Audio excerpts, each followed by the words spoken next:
Hey there, bibliophiles and those raising bibliophiles. Today's book review is going to be Forgotten Five by Lisa McMann. And this particular one is called Dangerous Allies. And I'm going to be honest, I don't recommend this book.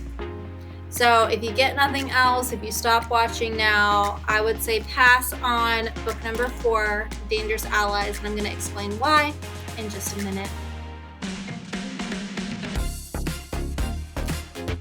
So, Forgotten Five, Dangerous Allies. This really reminds me of why it is that I like to read through an entire book series, because we see in this particular book where Lisa McMann has sort of decided to slide some things in. And the story itself, no time has really passed since the beginning of this book and the end of book 3.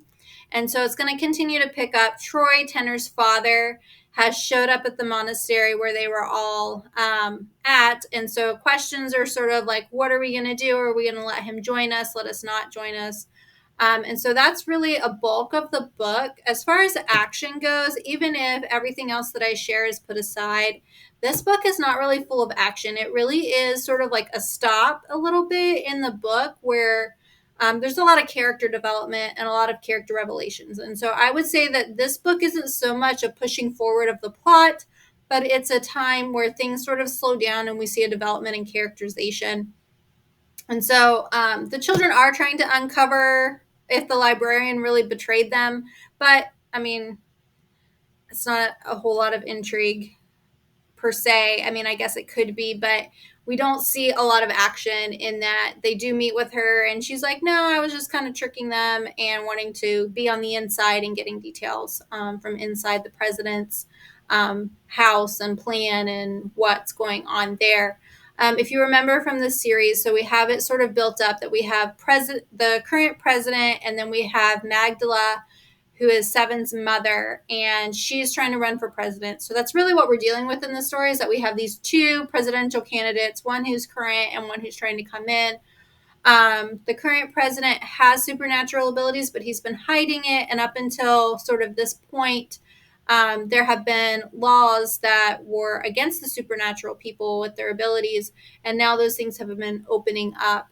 And Magdala is trying to show that the supernatural people aren't dangerous and that you can trust them. I feel like on some level there could be like an allegory attempting to be brought in there. Maybe it is just supernatural abilities.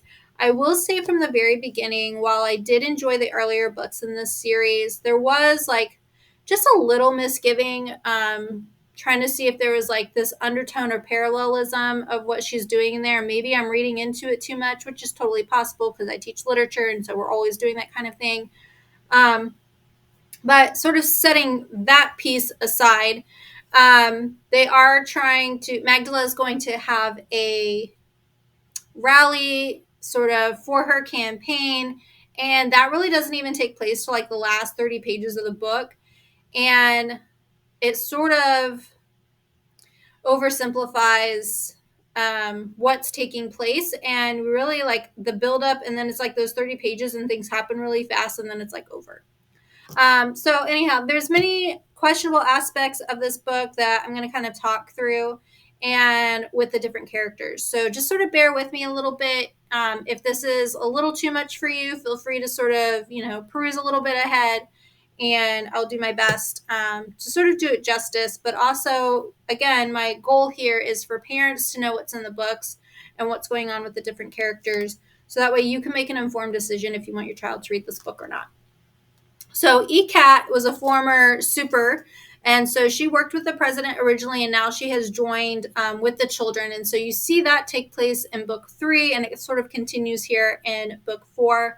ECAT and Elena are the primary adult influences in the lives of the children. There was the librarian, but now she sort of switched sides and betrayed them, but not really. ECAT does give good advice to the children. She does listen to their concerns. She is a good character. She's struggling with her own internal struggles, and she's got a confession to make and trying to figure out. You do learn later that Leda is actually her daughter. Not really sure. I'd have to go back. I can't remember exactly what sort of led up to this, or that her having this realization. It has to do with something that her father told her. And again, I can't remember if that was in the previous book or not. But Leda is not aware of this revelation. She has no idea that Ikat is actually her mom. But Tenor's hurting a lot, and Ikat does help him process through that a little bit. And so she is a strong, good character.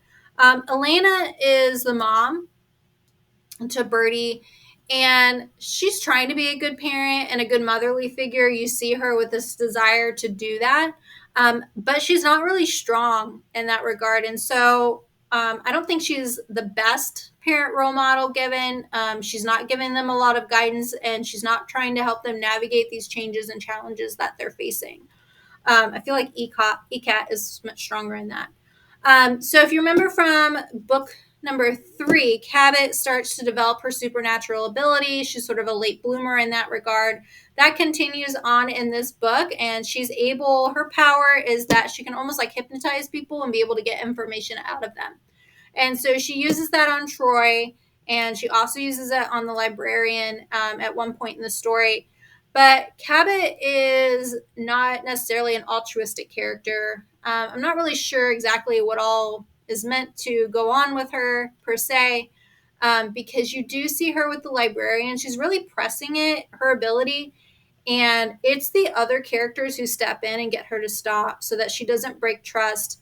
And it's her desire to just know things and want to do things that we see like this unkindness out of her when she tries to trip Birdie, when Birdie's trying to protect the librarian from Cabot, who's trying to get her to tell secrets and information that she shouldn't be sharing and telling, because they're all part of like her secret agents that help her, the librarian. And so, Cabot is trying to basically use her powers in a not good way. The other thing with Cabot is that when she's using her powers against Troy, one of the things that is presented into this book is, gender confusion. Cabot tells Troy that she doesn't like being called a girl and she doesn't want to be called a boy, but she just feels like a person, like she's just a person. And then Troy's like, oh, like I'm really sorry, because Cabot's like, don't call me a girl or don't call me a boy. And he's like, well, what should I call you? And she's like, could you just call me Cabot or just don't use a label? And then Birdie tells her that was really brave of her to tell him that. And then they have this like inner exchange where Cabot's asking Birdie, like, do you always feel like a girl? And she's like, yes. And then Cabot's like, well, I don't feel like a girl or a boy. I just feel like a person. And anyhow, that's presented in this book. And that was one of the things that I really didn't like. Like, there was no need for that. That's obviously some sort of agenda to put in there to just encourage those thoughts or those ideas that someone could not be a girl or be a boy and just be a person. Anyhow, so you see that in there.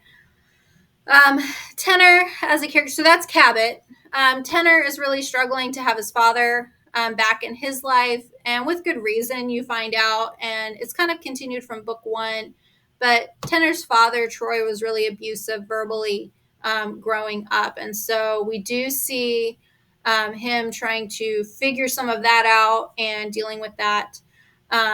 We do see Troy trying to make amends and trying to learn and grow. Like, that would be the one positive aspect of this story.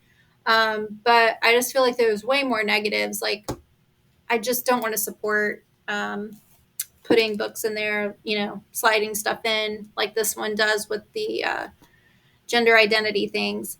The other thing in this book is Tenor is very suspicious of the police.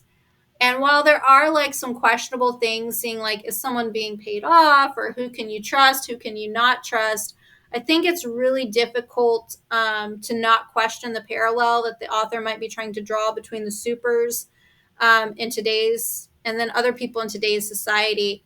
And then the way that Tenor is really suspicious of the police. And he basically thinks that none of them can be trusted. Now, there is like one or two that from the dialogue given in the book that they are not using their position correctly.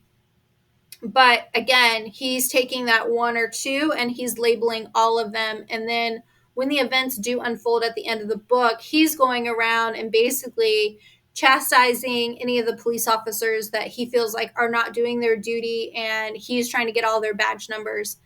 So it's definitely very negative towards the police in that regard in the book.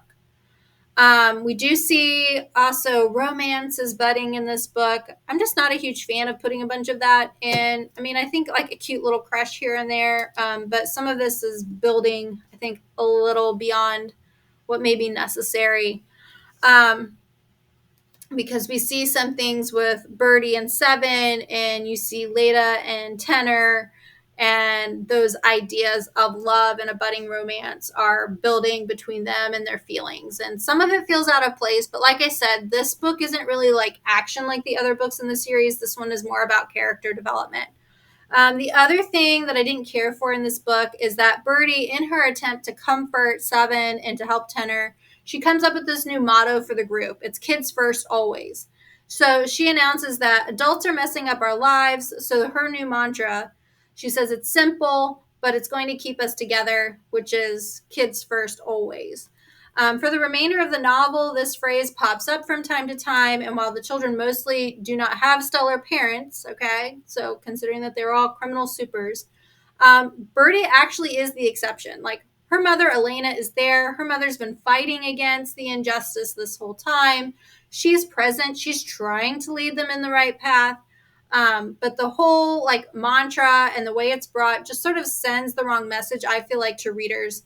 And at no point do the adults try to correct or redirect the message. And so I think it's a poor message for readers that some of them could just feel like the adults in their life are just messing up their lives. And I'm not saying that there's not a place and a time for that, especially when parents are neglectful or they are abusive. But the way that that's brought about in the book and the way it continues, I just felt like was very negligent, especially given young readers and sometimes their inability to sort of negotiate and reason out the ideas that are presented. The other one thing for Birdie is that she's sort of dealing with this struggle about whether or not she has killed someone from the previous book. And so that's just another personal struggle that she's going with. So ultimately, reading this book is what reminded me that I like to continue reading the books in the series, because I read the first few and then you feel comfortable and you think like, okay, there won't be anything else. And then you get to book 4 and they slide things in. And we see that with the slipping in of the gender issues with Cabot. We see, these numerous budding romances starting to take place. And then again, like I said, the stuff with Tenor and the stuff with Birdie about the idea that the adults are messing up the lives of the children. Ultimately, though, I think some readers would actually find this particular book in the series dull.